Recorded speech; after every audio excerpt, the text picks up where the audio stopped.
अस्सलामुअलैकुम वरहमतुल्लाहि वबरकातुहू। ख़वातीन व नाज़रीन, मैं हूँ आपका होस्ट फैज़ुर रहमान रब्बानी और मेरे साथ आप देख रहे हैं हज़रत मौलाना डॉक्टर मोहम्मद निसार मुस्तफ़ा साहिब हाफ़िज़ल्लाहु ताला। सबसे पहले मैं हज़रत डॉक्टर साहब को अपने प्रोग्राम में खुश आमदीद कहता हूँ। अच्छा डॉक्टर साहब, आज बेसिकली है अभी 28 मई है, तो 28 मई को लेकर ज़रा थोड़ा सा नाजरीन को ज़रा गाइड करें कि 28 मई यौम तकबीर से क्या मुराद है। बिस्मिल्लाहिर्रहमानिर्रहीम वस्सलातु वस्सलामु अला सय्यिदिल अंबिया वल मुरसलीन, अम्मा बाद।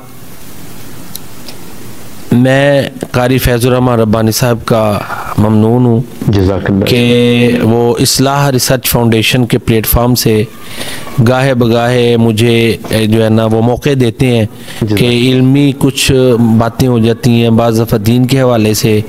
तो आज भी जो है वो मिली जुली है, पाकिस्तान के साथ मोहब्बत और दीन के साथ मोहब्बत, बिल्कुल ये दोनों चीज़ों को कह लें कि मिला के यौम तकबीर जो है ना वो बनता है। तो असल में इसकी जो हिस्ट्री और बैकग्राउंड है ना कारी साहब, वो समझने वाली है। 1998 में 1998 हाँ जी 1998 में इंडिया ने 5 एटमी धमाके किए, कामयाब किए। ठीक है, उसने हाँ जी उसके कामयाब हो गए और उसका ये जोम था कि पाकिस्तान में ये सलाहियत नहीं। उसने अपने आप को फिर सुपीरियर समझना शुरू कर दिया, अपने आप को बालातर समझना शुरू कर दिया। उसकी टोन में जो है ना वो रूनत आ गई, तकब्बुर निखवत आ गया। ठीक है, तो लिहाजा अब इनके पास यही चाराकार था कि ये भी अपनी ताकत दिखाएं पाकिस्तानियों के लिए। तो इन्होंने फिर 28 मई का दिन मुंतखब किया और इंडिया ने 5 एटमी धमाके कामयाब किए थे, पाकिस्तान ने 6 किए। अल्हम्दुलिल्लाह 6 किए। और जाहिर है जब धमाके कामयाब हुए तो मुसलमान अल्लाह का शुक्र अदा करते हुए नारा तकबीर ही बुलंद करते हैं जी, नारा तकबीर अल्लाह अकबर। ये मोमिन की जान है और ये हमें हमारे प्यारे नबी करीम सल्लल्लाहु अलैहि वसल्लम ने सिखाया। ठीक है ना जी, मैदान जंग में यही नारा जो है ना होता है।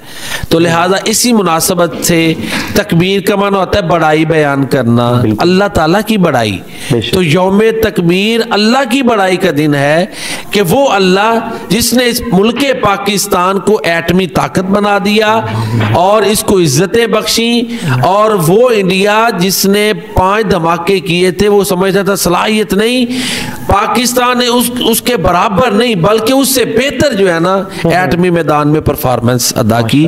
और अल्हम्दुलिल्लाह उसका ये उसी मुनासबत से ये यौम तकबीर अल्लाह की बड़ाई का दिन, ये इसका नाम रखा गया। 28 मई ये यौम तकबीर है।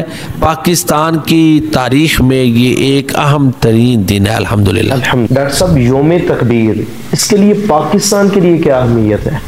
हाँ जी, वो तो मैं आपके पहले सवाल में इसका थोड़ा जवाब दे चुका हूँ अल्हम्दुलिल्लाह। ठीक है ना कि अहमियत ये है कि अल्लाह ताला ने हमें एक दुनिया में ताकतवर तरीन मुल्क मनवाया। ठीक है, ये नेमत अता की कि पाकिस्तान एक एटमी ताकत है और ये एक ताकतवर मुल्क है, इसका एक वर्थ है, इसका एक मकाम है। तो लिहाजा इस्लामिक वर्ल्ड में ये पहला इस्लामी मुल्क था जो एटमी पावर बना और दुनिया में 7वां नंबर है इसका। और अल्हम्दुलिल्लाह सिर्फ यही नहीं कि एटमी ताकत बना बल्कि इस मैदान में इसने प्रोग्रेस की और जो पहले से कई एटमी मुल्क थे उनसे बेहतर परफॉर्मेंस जो है ना वो दी। तो इस हवाले से देखे ना, कुन कवियन तोहतरम, ताकतवर बनोगे तो इज्जत हो जाएगी। अहमियत यही है कि पाकिस्तान की इज्जत में जहां अल्लाह ताला जिसको चाहता है इज्जत देता है। ठीक है ना, ये तो हमारा ईमान है। तो उसने इज्जत का सबब पैदा किया ये कि पाकिस्तान को एटमी ताकत बना दिया। तो लिहाजा ताकतवर की ही इज्जत होती है। ठीक है, इलामा इकबाल की एक वो मशहूर नज़म है, मैं कई दफ़ा पढ़ता भी हूँ कि अबुल अला मौरी के नाम से है। तो अबुल अला मौरी के बारे में आता है जी वो गोश्त नहीं खाता था।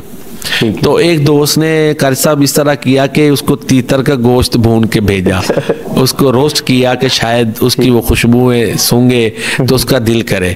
अब अबुल अला मौरी जो है वो एक दानिश्वर था, उसकी सोच और तरफ चली गई। ठीक है। उसकी सोच खाने की लज्जत की तरफ नहीं गई। उसकी ज़हन में सवाल पैदा हो गया कि तू तीतर कमजोर था, शिकार हो गया, अगर तू उकाब होता तो तू शिकार ना होता। उसने देखे ना ताकत की अहमियत है। वो फिर उसकी इकबाल ने बड़ी प्यारी नज़म बनाई, और आपको पता है इकबाल जब बयान करता है तो जान डाल देते हैं।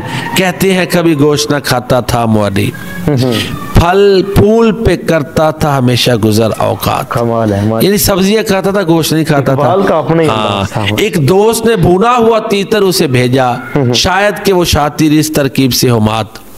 ये खूने तरो ताजा मुअर्री ने जो देखा तो कहने लगा वो साहिबे गुफरान और लुज़ूमात। गुफरान और लुज़ूमात ये अबुल अला मुअर्री की किताबों के नाम है, ये उसकी किताबें हैं, तो इसलिए साहिबे गुफरान और लुज़ूमात। ए मुर्गा के बेचारा, अब उससे खिताब है, समझाने का अंदाज है ना। ए मुर्गा के बेचारा जरा ये तो बता तू, तेरा वो गुनाह क्या था जिसकी है ये मुकाफात। यानी तूने क्या जुर्म किया कि तुझे शिकार कर लिया गया। अफसोस सद अफसोस के शाहीना बना तू, देखे ना तेरी आंख ने फितरत के इशारात। तकदीर के काजी का फतवा है अजल से, है जुर्म ज़ईफ़ी की सजा मर्गे मुफाजात। तो इसकी अहमियत यह है कि ताकतवर पाकिस्तान को तस्लीम किया गया और एक इज्जत वाला मुल्क इस हवाले से कि एटमी ताकत है, अल्लाह ने इसको इज्जत दी। ये इसकी एक अहमियत का पहलू है, बाकी और भी कई पहलू हो सकते हैं। अच्छा, इसी के साथ साथ डॉक्टर साहब यौम तकबीर को अगर लिया जाए, यौम तकबीर से हमें क्या मोटिवेशन मिलती है? हाँ, बहुत अच्छा क्वेश्चन है कर साहब। हम इसीलिए तो मनाते हैं कि एक मोटिवेशन हो। इसके मनाने का एक बहुत बड़ा रीज़न ये भी है कि मोटिवेशन हो। इसमें हम अपनी ताकत को, और इसमें ये अपने लिए, हमारे लिए मोटिवेशन ये है कि अगर हम इज्जत चाहते हैं तो अल्लाह पे तवक्कुल, आपस में इत्तेहाद, प्यारे नबी करीम सल्लल्लाहु अलैहि वसल्लम की इताअत, और साथ में ताकत, टेक्नोलॉजी में एडवांसमेंट।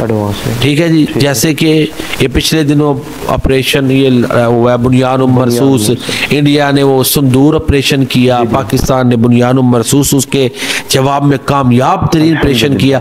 तो इससे साफ पता चल रहा है कि अब जो है ना, वो हमने अगर दुनिया में इज्जत को बरकरार रखना है तो एटमी जो मैदान है ना, तभी सुपीरियरिटी बरकरार रहेगी। अगर हम साइंस और टेक्नोलॉजी में एडवांसमेंट नहीं करते, तरक्की नहीं करते, तो फिर हम पीछे रह जाएंगे। तो ये मोटिवेशन ये है कि हमने टेक्नोलॉजी के मैदान में अपने मुल्क को जो है वो एडवांस में रखना है, इसको प्रोग्रेस देनी है, इसको तरक्की देनी है, ताकि हम अपना जो अपने मुल्क की आज़ादी है कारी साहब, हम उसका दिफा कर सकें। दुश्मन के मुकाबले में हमें क्या तैयारी करनी चाहिए?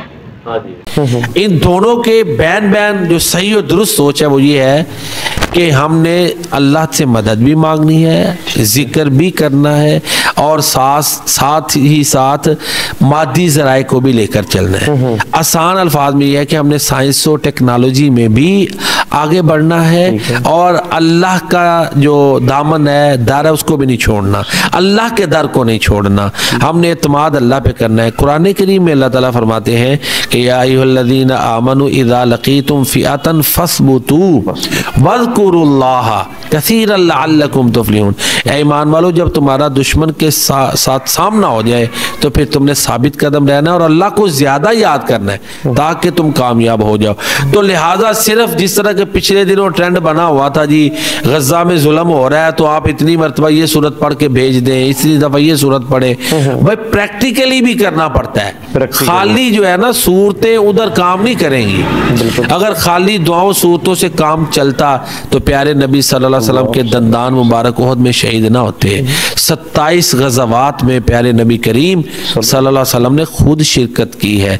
तो लिहाजा जो है ना अल्लाह पे तवक्कुल और अल्लाह से मदद मांगना और मादी वसाइल को इस्तेमाल में लाते हुए जो है ना वो तैयारी करना, ये दुरुस्त तैयारी का रुख है और जिहत है, और ऐसी ही तैयारी की अल्लाह ताला हमें तौफीक अता फरमाए।